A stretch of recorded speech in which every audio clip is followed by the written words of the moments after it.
Hello at welcome ulit sa kusina ni Mrs. O. And for today, we're making pasta. In fact, the episode after this probably will be pasta. Kasi parang feeling ko, it's just another alternative na mabilis ang ginagawa. Pero for pasta, we have two tubular pasta. You have penne rigate and rigatoni. So I just really wanted to show yung isa lulutuin ko for today. Penne is parang diretsong macaroni. And rigatoni is parang malaking penne. So, just notice the difference. Yan. Why am I sharing this? Yung restaurant sa mall, di ba? Ng mga Italian restaurant, minsan sinasabi, rigatoni, ala shrimp, whatever. Ibig sabihin, ito yon yung pasta. Pag sabihin natin, penne with blue cheese sauce, penne means the pasta. So, ibig sabihin, iba-ibang pasta, there's spaghetti, macaroni, farfalle, parpardelli, ribbon cut, merong penne, merong rigatoni, may angel hair. So normally, when we read menus, yung unang sinasabi is yung pasta. Okay? Para lang nagigets natin what it is agad. But for today, since I'm making sausage, Hungarian sausage with bell peppers, I'm going to be using rigatoni, which is bigger. And then, I'm also using Barilla. No, they're not our sponsors. It looks like they are, but they're not. We're using Barilla because galing po to sa Pasko. So, sa mga nagbigay sa amin ng Christmas basket, thank you. Kasi ngayon ko lang nagagamit yung Barilla. But if you don't have that, feel free to use the tomato sauce na Clara Olay or Hunt's or Del Monte. Just tomato sauce. So, for now, I open this na, nagbo-boil na yung pot. So, while I'm preparing this, I'm gonna start boiling this. Okay? Let's go! Ito na nga eh. Kumukulo na nga eh. Nakaka-pressure ko naman. So, ngayon, eksakto daw, sabi ni Victoria. Wala si Atelina. Okay, so with this, just use any of your favorite sausages. Hungarian because we have leftovers pa. So, before I slice that, I will slice first the red bell peppers. Okay. So, if you notice, sa bell pepper, susundan nyo itong green kasi dyan yung nakadikit ang seeds. Yan.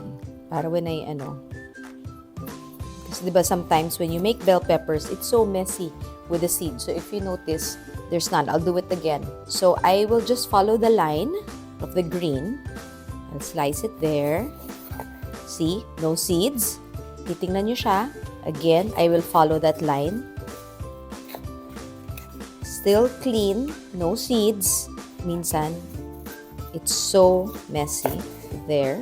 No seeds pa rin. So, I'm not making any mess. Then, ta-da! Nothing messy. So, this one, I'm just gonna cut it into strips. Walang edit yun, ha?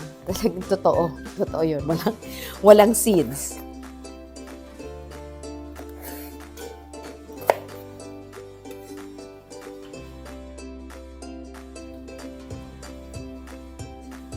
Yan.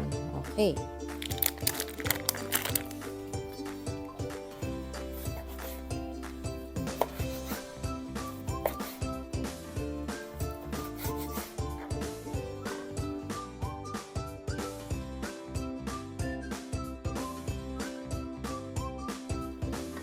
So, Hungarian is a little bit spicy, but we all need spice in our life. Kaya, konti lang naman.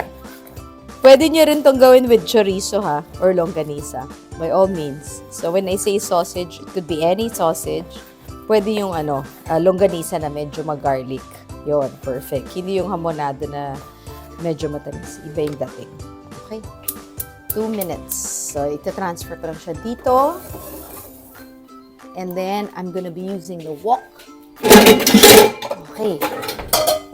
So, with the wok, we need a big pot kasi nga medyo malaki yung ating pasta. So, onions, garlic, bell pepper, and Hungarian sausages, sauces, tomato sauce, tomato paste, cream, Italian seasoning, pepper flakes or siling labuyo, garlic, onions. Equal parts of onions and garlic. Sausages.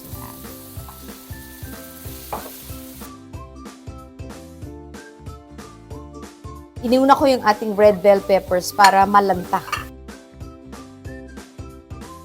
Oh.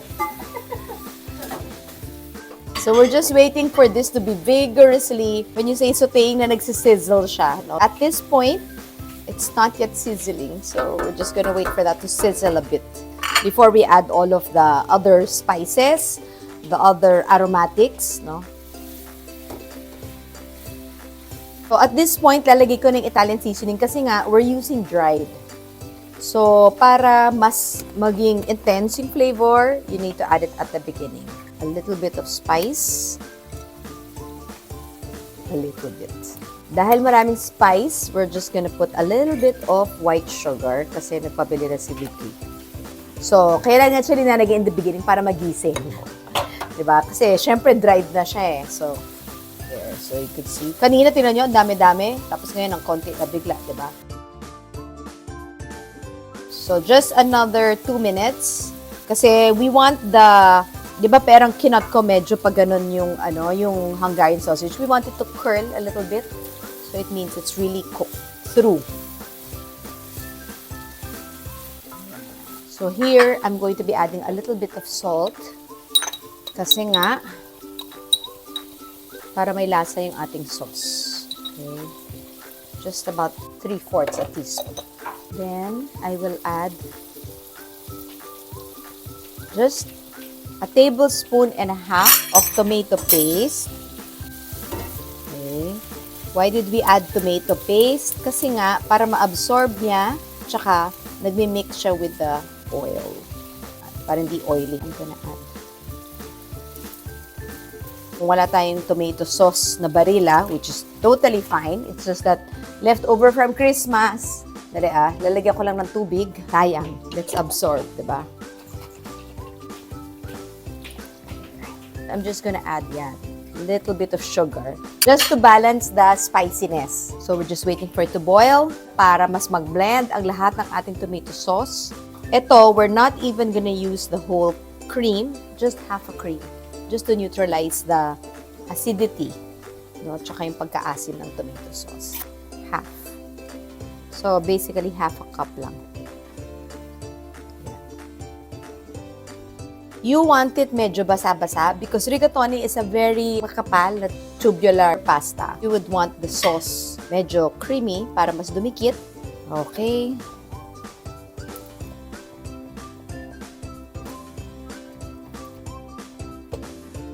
Blend it well. Yun. I'm just gonna add a little bit of the water, no, from kung saan natin binoiling pasta para mas mag-thicken pa. Kasi you have to remember kung saan natin siya binoil, may konting starch pa yung tubig na yun. Increase ko yung fire. Then I added a little bit of water. So, as nag-thicken yung ating sauce, napupunta siya doon sa pasta. So, we want it to be just extra thick. Ang ginagawa ko lang siya ngayon, why is it still there in the pan? Pinapakapit ko yung sauce doon sa rigatoni. Just gonna add some cheese. Para mas mag-thicken yung sauce at kumapit kay rigatoni. Ngalan ng dish natin, Rigatoni Hungarian Sausage Pasta. So, we want to make sure that all the rigatoni is covered with the sauce, no? Para pagkagat, may lasa siya. Just gonna add more cheese.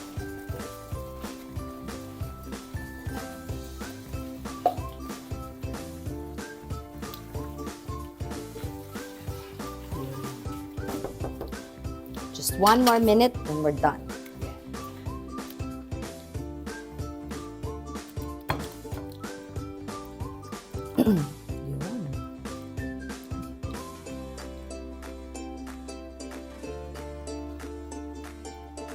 Here is our rigatoni Hungarian sausage pasta.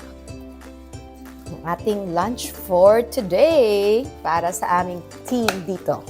So again, thank you for watching Kusina ni Mrs. O. Here is a rigatoni Hungarian sausage pasta with tomato cream sauce. I hope this inspires you for a quick dinner. Pag uwi sa bahay, mabilis lang magluto. Or pwedeng ilagay sa freezer yung sauce. Tapos last minute lang yung pasta. Ang daming ways, no, to create it. And daming ways to make use of it. So yun lang. Thank you for watching and enjoy cooking at home. Bye-bye!